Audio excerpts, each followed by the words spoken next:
বাজেটটাকে আবার অনেকে বলছে বিভিন্নভাবে যে সরকার যে ধরনের কর আরোপ করেছে বিভিন্ন জায়গায় সেটাকে বলছে যে এটা প্রত্যক্ষভাবে পরোক্ষভাবে কিন্তু শেষ পর্যন্ত কে নাগরিকের ঘাড়ে আসলে বর্তাবে। তাহলে সেটা কি আসলে কতটা জীবন দেখেন বাংলাদেশ এমন একটা দেশ যে ট্যাক্স ফাঁকি দেওয়ার লিস্টে মনে হয় বাংলাদেশ সেরা, তাই না? তো সেই জায়গা থেকে আপনি যদি বলেন যে ট্যাক্স দিতে হবে, সেটার একটা জবাবদিহিতা। এবং আপনি দেখেছেন যে আগে ছিল ৩ লাখ টাকা না, যে তার হ্যাঁ সর্বনিম্ন হলে তারপরে আপনাকে ট্যাক্স দিতে হবে না, ৭৫ মনে হয় পরে এই করলো, এবং এখন যেটা সেটাকে ৪ লাখ টাকা করা হয়েছে। প্রথমে ৩,৭৫,০০০ ছিল, সেটাকে ৪ লাখ টাকা করা হয়েছে। দেখেন বাজেটটা কারা দেয়, হ্যাঁ মানে সরি ট্যাক্সটা কে দেয়, সেই জায়গাগুলোতে আপনাকে দেখতে হবে ট্যাক্স ফাঁকি দেওয়ার প্রবণতা কার।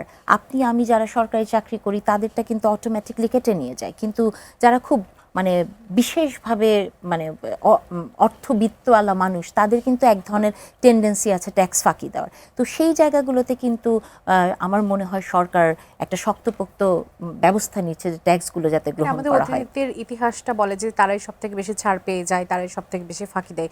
এখন দেখার বিষয় সেটাই যে সরকার আসলে সেই জায়গায় কতটা শক্ত হবে। এবং এটাই সবচেয়ে বড় কথা যে আপনি যখন একটা বাজেট একটা সরকার দিয়েছে, এবং আপনাকে সেই সাথে সাথে এটাও মাথায় রাখতে হবে যে বাজেটটা কোন সময় হয়েছে, কিসের প্রেক্ষিতে হয়েছে, এর আগের অর্থনীতি কেমন ছিল, তাই না?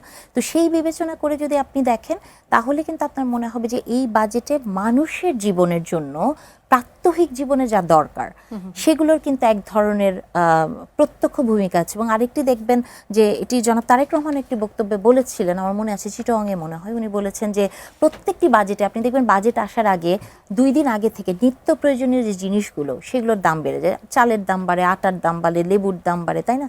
এইবারে বাজেটে কিন্তু এই বিষয়টি হয়।